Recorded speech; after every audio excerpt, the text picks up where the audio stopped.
please help me welcome back the winner of the EFC 113 co-main event, the former EFC bantamweight champion, and based on his performance at EFC 113, possibly the next EFC bantamweight championship contender and the fourth ranked bantamweight in South Africa, Faeez Troublemaker Jacobs.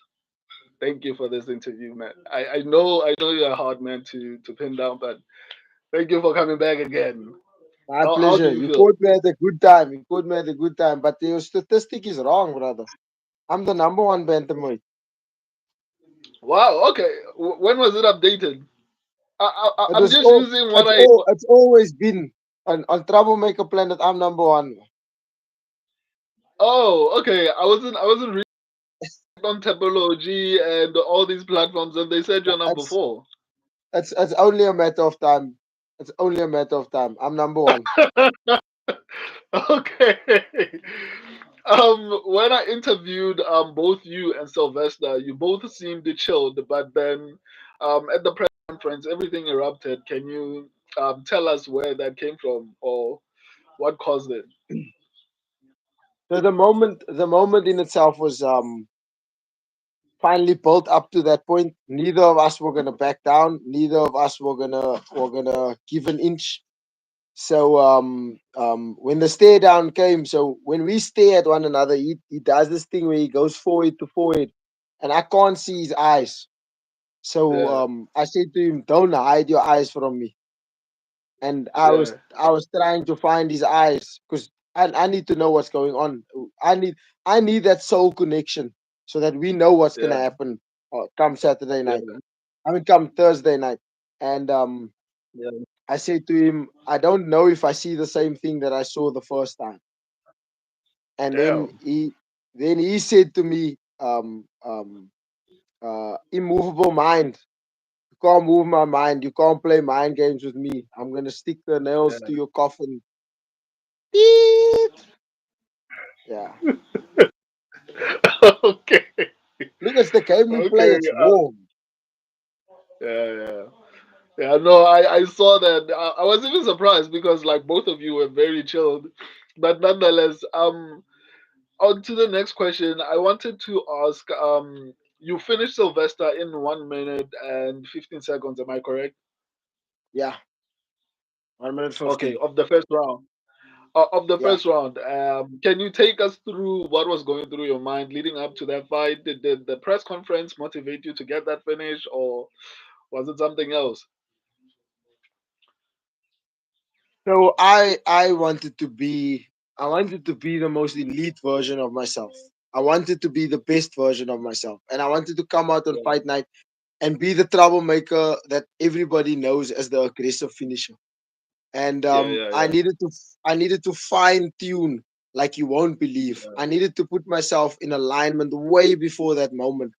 So Uh, I went through a long training camp mentally also. I had to really psychologically conquer quite a bit of things to get myself to that place. And I uh, went out and I started seeking the highest level competitors in Cape Town, basically, that I could get myself in a position to be as ready as I could possibly be. And yeah, yeah, a lot of what I had to do is not really um, um, socially normal behavior in the community. So what I did was I reached out to a lot of people to cross train, and the yeah, like even on the mic I was saying I was surprised at how many people were really in my corner, how many people really wanted to succeed and wanted to see me succeed and help me succeed. So in the lead yeah, up to the fight, I put in a lot of preparation with a lot of different guys to make sure I was at my best. Um, I made sure that I wow, was 100% in alignment. I made sure that the vision in my mind, the vision in my heart, and what I was going to do as a martial artist were all. It was all straight and narrow. It was all aligned in one direction, and that was going to go straight through Sylvester. yeah, yeah, yeah. Yeah, So, and with regards so to the that, yeah, yeah, okay. yeah. I'll break down the fight after. Yeah, no, I wanted to go to the training camp. I want to ask you, about your training camp, because I feel like both you and Sylvester are very incredible fighters. I didn't expect the fight to end in the first round. So can you tell us how intense your training camp was? What did you differently in order to get such incredible results?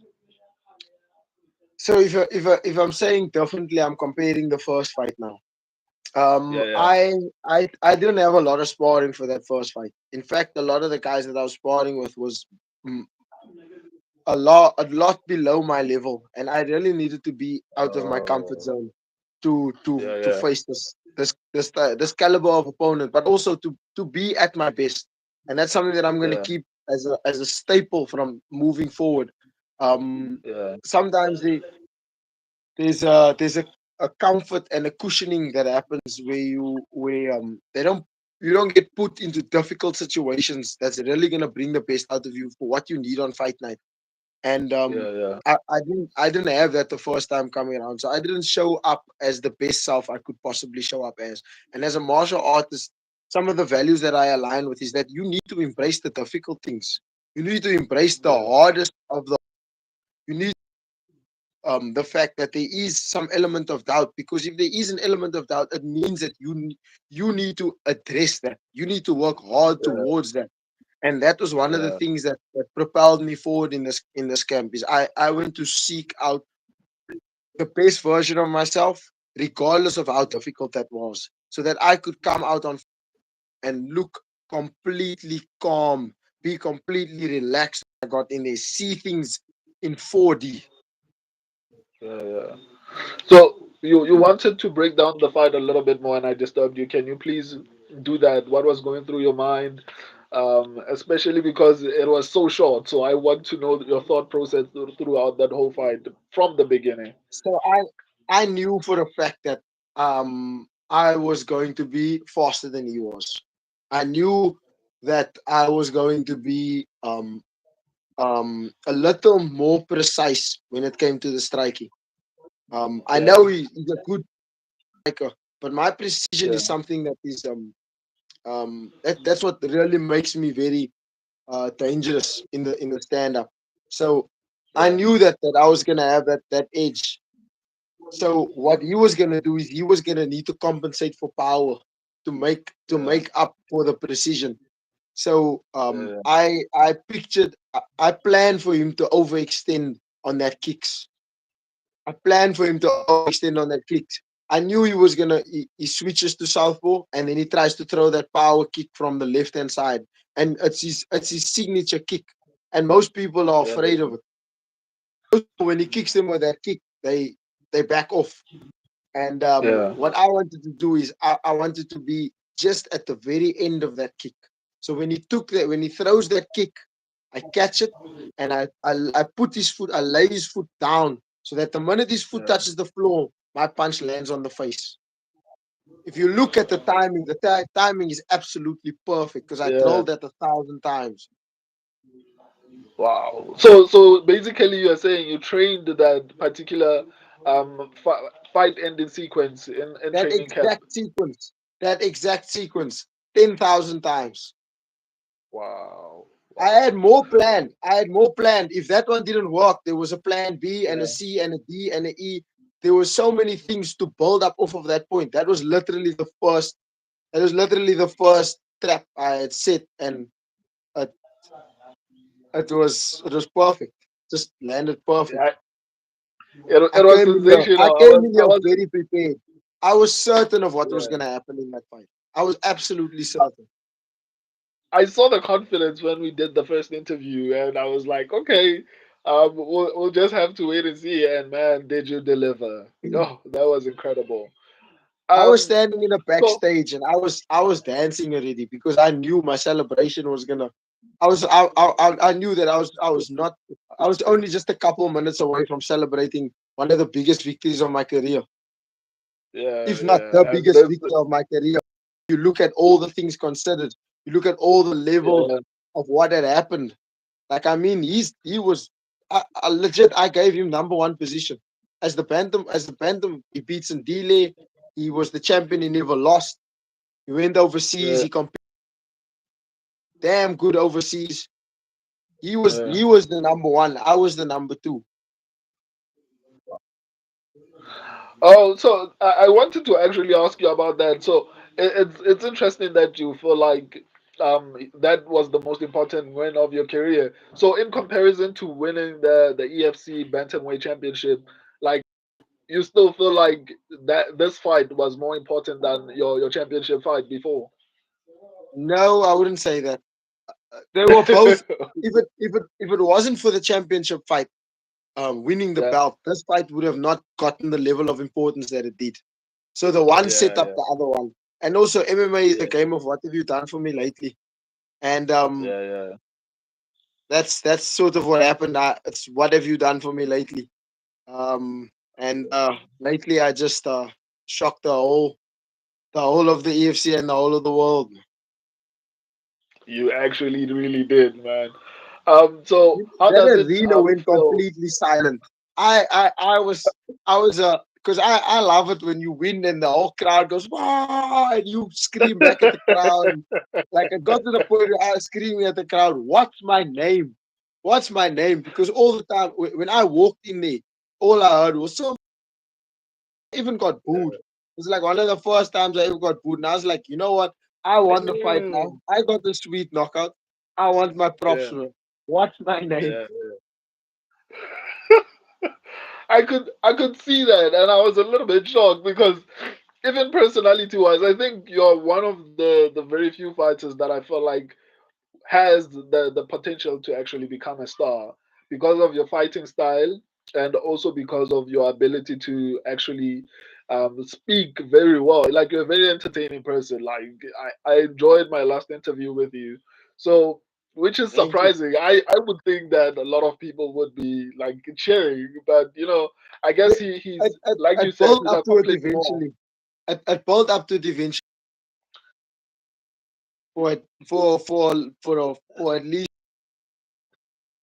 complete shock of what it Yeah, transpired. yeah. Um, No, I fully people's understand. mouths That's were why. open. I don't blame them. It's not the first time. I did this in the arena in Abu Dhabi also. Nobody sc- nobody screamed for me. I went over there for one of their top guys, one of their biggest Yeah. stars, and put him out in a minute and a half. And the arena was also Okay. completely silent. So why didn't you pursue that, or you felt like the EFC was a little bit had a little bit better competition? I two things. So I didn't get marketed the way I wanted to be marketed. I didn't. Yeah, I yeah, was not afforded the opportunity to be myself. I wasn't afforded the yeah, opportunity to make an impression on the fans. I was yeah, there's a press conference and he's at the press conference, but I'm sitting yeah, in my hotel room watching him at the press conference via Zoom. Nobody's asking me questions. I'm down the road from the venue, so I could have been at the press conference. So to me, yeah, yeah, the way I was being marketed it wasn't showing my value, and I know I have a lot to what? contribute. I have a way with bringing people to want to watch me fight. And if I'm gonna Yeah, be scouted by the UFC, I can't be put in no back seat. You know what I'm saying? I'm a yeah, front yeah, seat yeah, driver, but that's where I'm at. I'm right there in the front. I wanted to be marketed in a specific way. That's number one. Number two is yeah, before going to the UFC to win the EFC belt has more yeah, weight um, with in terms of my community. So I own a gym, Troublemakers Mixed Martial Arts in yeah, Cape yeah, Town. yeah, Um, yeah, I'm involved in the community. I grew up in basically the Cape Flats. So I want my people to see me before I go to the UFC. I want them to see me be a champion yeah, here. And yeah, there's a reason for that because I want that impact to last a lifetime because I want them to yeah, see what happens when you pursue your goals and how you can go from being at this level to being in the world stage level and then being number one in the world. Right now, yeah, I'm headed for number one in Africa. In my perspective, even though it's a world championship, EFC and then number one in Yeah. the world is my next goal. Wow. So why is it so important to you to be involved in the community? So when I was in school, Yeah. I was I was always seen as a raging misfit. I was the guy Yeah. that was Oh, your network, man. It's can you hear me? Hopefully he comes back. Come on, come on, come on.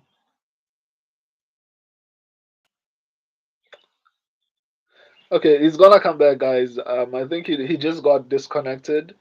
But hopefully he'll try to join the stream again. So I'll wait for him unless he Am I try. back? Oh, okay, you're back. Yeah, I'm back. we got disturbed for whatever reason. My Can you network hear me? just died on me there for a second. I hear you fine. Do you hear me? Yeah, but your mic is very low, so and it seems like there's a little bit of a delay. Uh, Yeah, or maybe try to move around because I don't know. Maybe the area is causing this. Try to move around a little bit. Who's in the comment section? Love from India. I appreciate that, man. Appreciate the love. We're trying to actually build the sport in Africa, and that's some amazing talent. If you don't watch the EFC, man, I think you should do yourself a favor.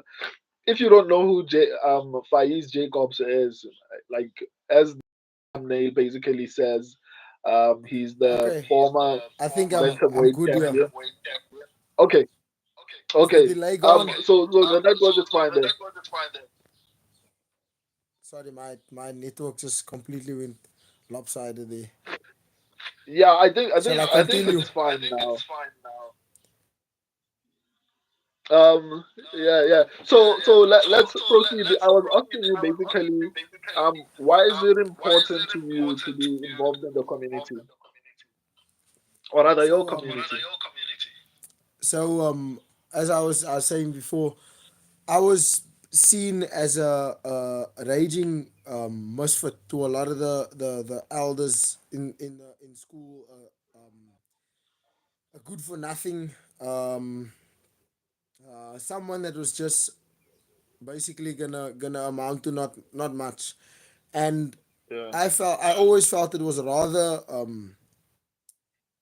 annoying, um, considering the guidance that I got and the yeah, example that I was shown. I mean, I don't want to. I'm not putting blame. I'm not putting blame on anybody. I just yeah. knew It's that your story. I mean, I needed to be a better example, and I yeah, wanted to be I wanted Troublemaker to be redefined, because I was always gonna go against the system. Going against the system yeah, was I don't conform, and that made me seem like I was a bad person. But the way things was done was just it didn't fit my unique expression, and I needed to yeah, express myself to be the best of myself. And yeah, sometimes I found myself in the wrong avenues, and I wanted to redefine that. And I always felt that I identified the most with champions, and yeah, I prepared myself in that way. So what I want is I want that the boy that's sitting at home, and that's finishing school and looking for a career. I don't want him to identify with the gang member on the corner. I don't want him to identify with a gangster that needs to hurt people for respect. I want him to yeah, identify with a guy that's pursuing the best of himself and living his life to the fullest and chasing his dreams. Whether or not that be martial arts, whether it be being a mechanic, whether it be being a businessman, whether it be being I think there's values and models that need to be upholded to be the best person you can possibly be. And that's what I'd like to represent in my community. I'd like people to see that you can, you are worthy of achieving the greatest heights. You don't need to be Yeah, subsequently um, destined for nothing. You don't need to yeah, just go work for a boss and take a paycheck to be paid and live an existence that you don't care about. That's that's yeah, to me one of the most important roles that I can play, and I care more about the impact I make in this world than I do about money and fame and glory.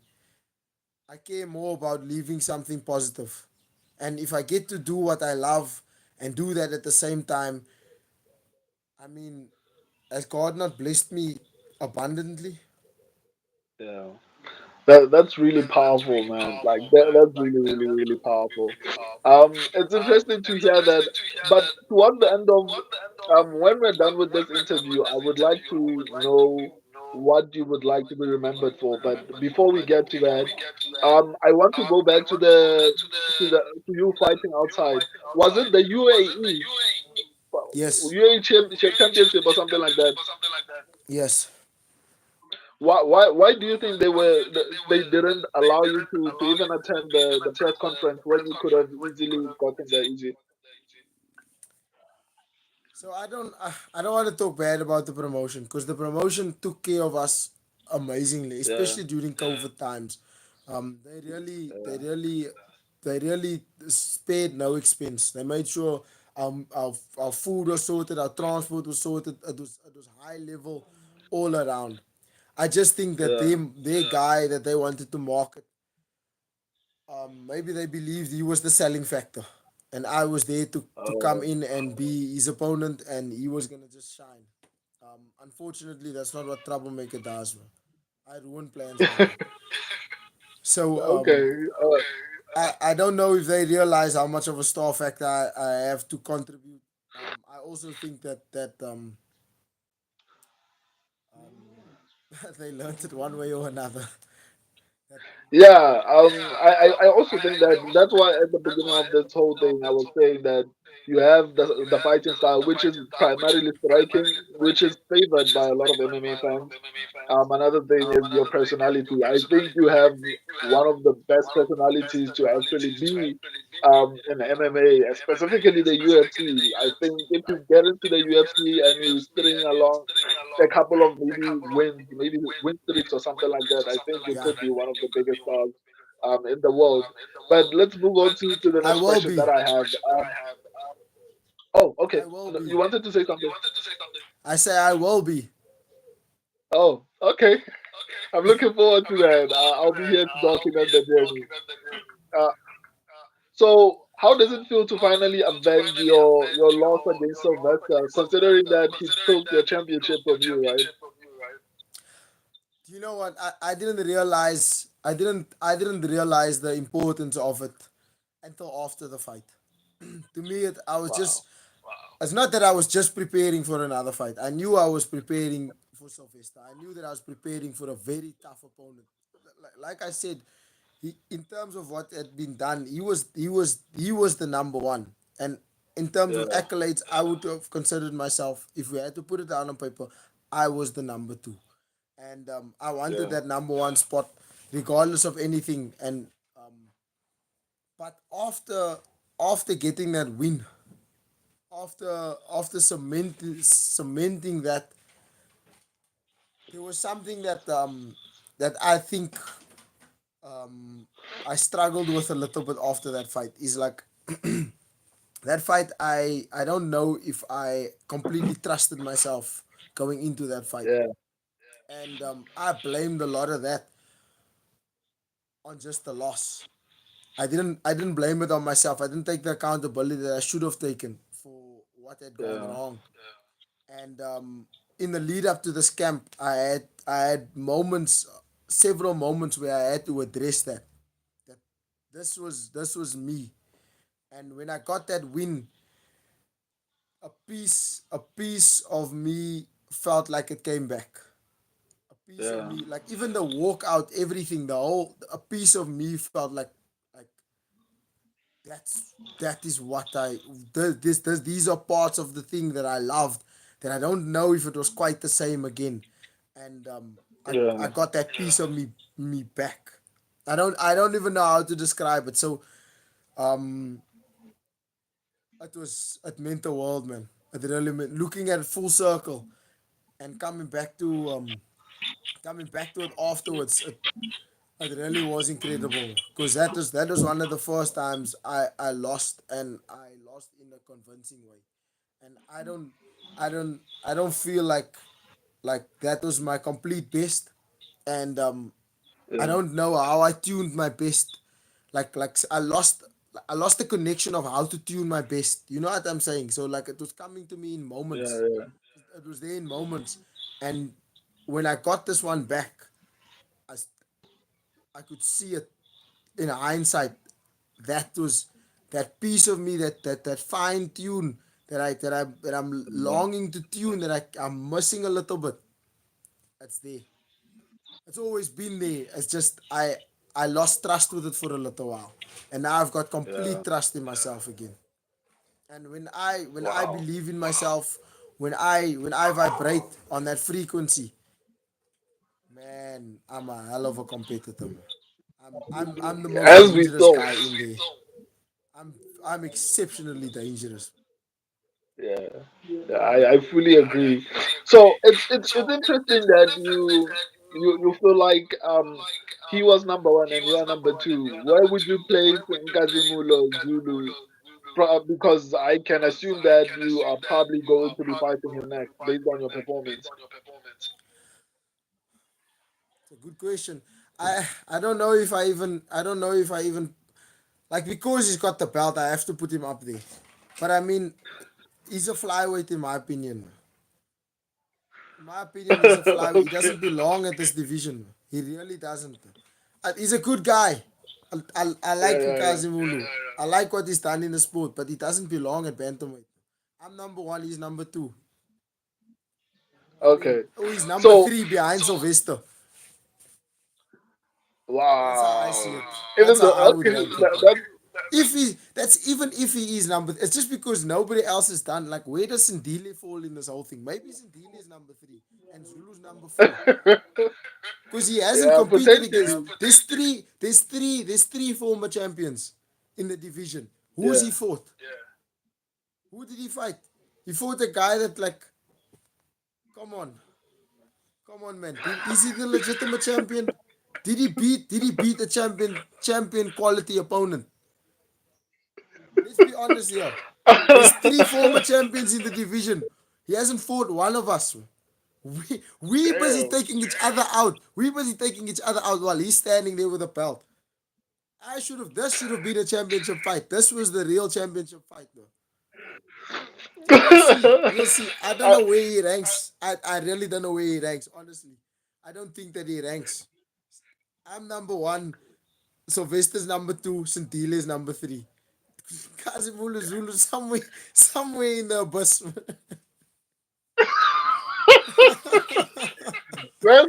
that's I don't know. I'm not going to put in my personal opinion, but that's crazy because in my head I was thinking because he's the double champ right now. Most likely, what's happening, I don't know if he's going to defend or not. So I wanted to ask you: do you prefer to actually fight for the vacant belt, or do you prefer to actually take it from him because he probably has the attention of the UFC now because he has two championships. So beating him might actually get I've you beaten into I've, the UFC I've potentially. beaten him before. I've beaten him before. And I will do it again. I will do it again. All So he has to do is show up. If he shows up, I so my promise it will question be is: over quick.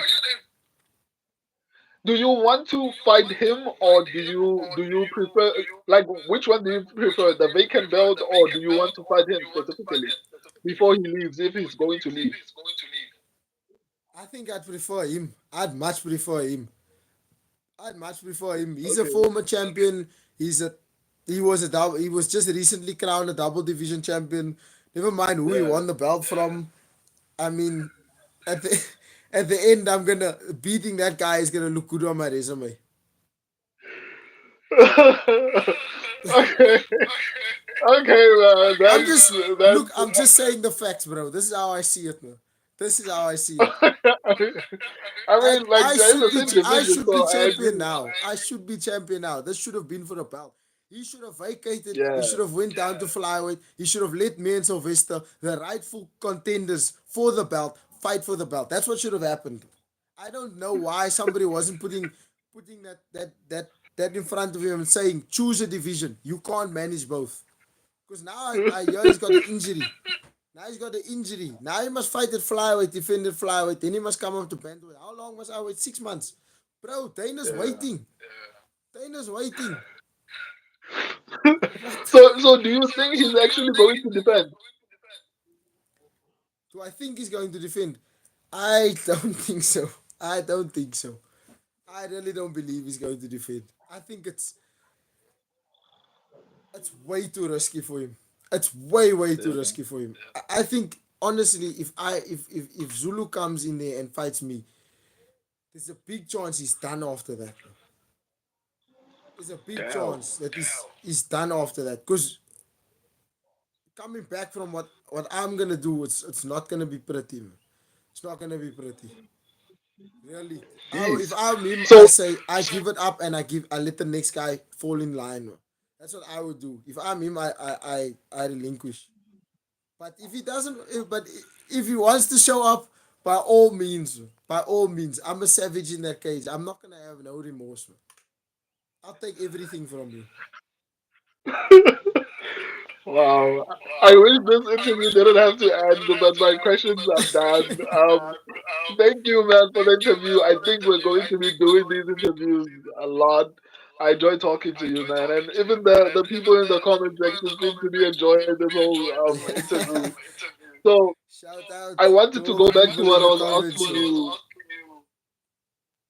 Okay. What do you want to be remembered for, especially specifically your community? What do you want your community to remember you for? Not necessarily because I remember it seems like this thing when you were growing up it affected you because you mentioned it on our first interview and you mentioned it Yeah. even on this interview, and that's basically the reason why you were saying you want to be a role model to the people that to your community basically so that they don't Yeah. have to look up to criminals basically.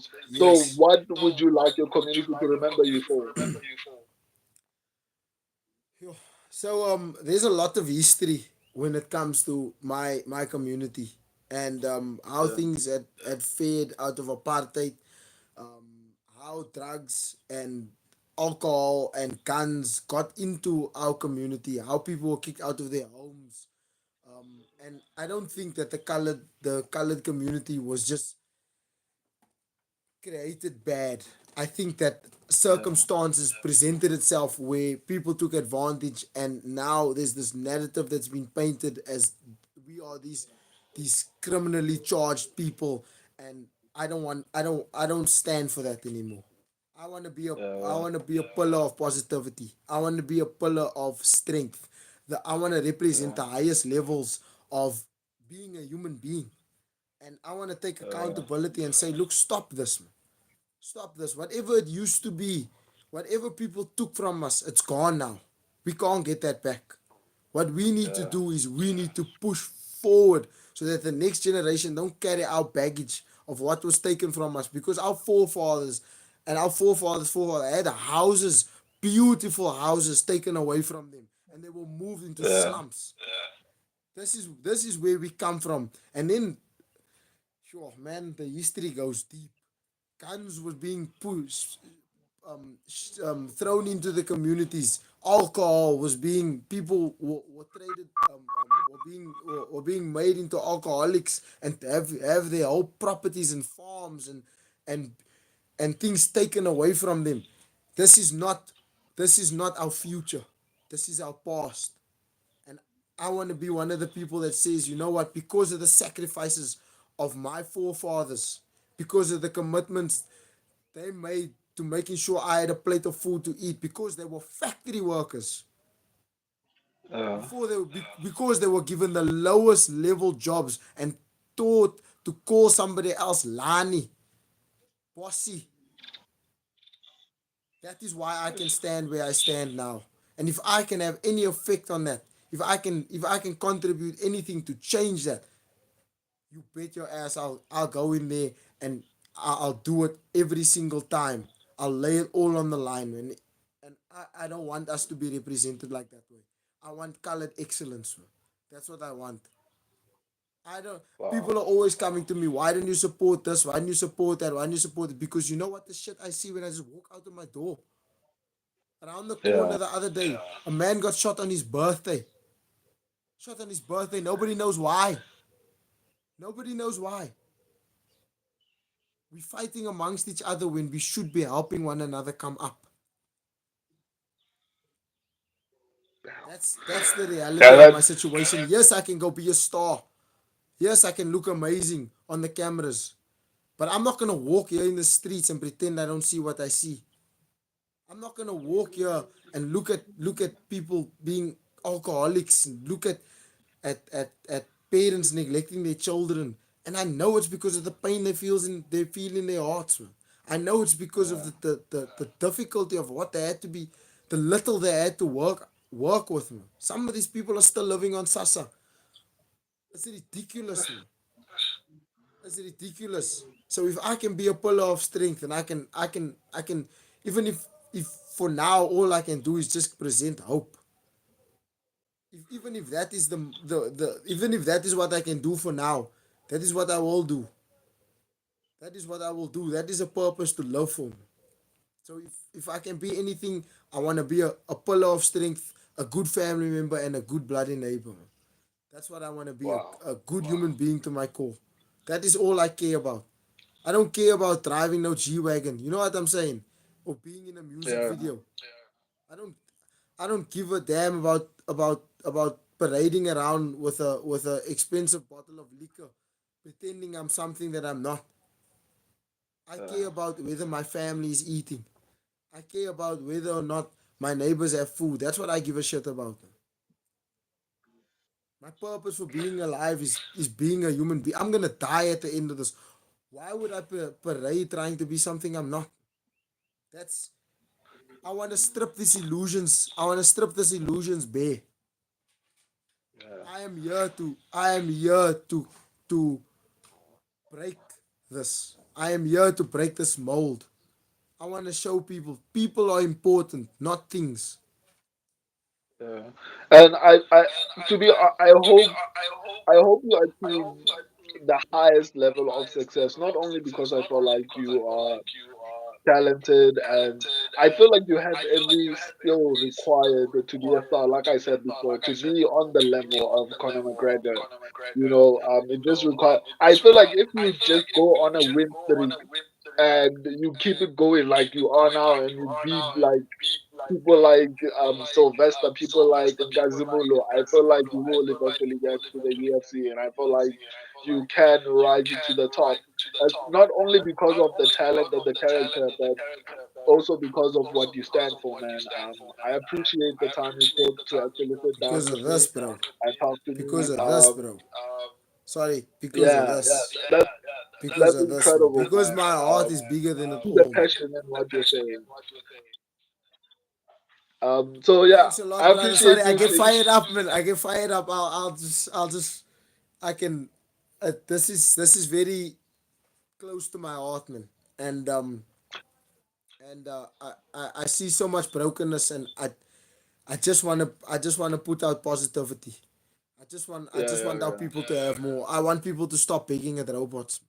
I want people yeah, to stop putting heroin needles on street corners in their arms. I don't want to see this. yeah, I want to see a better yeah, life. I want people to stop living in bloody shacks yeah, on every corner. You know what I'm saying? I want people to yeah. stop needing to beg. I don't want. I don't.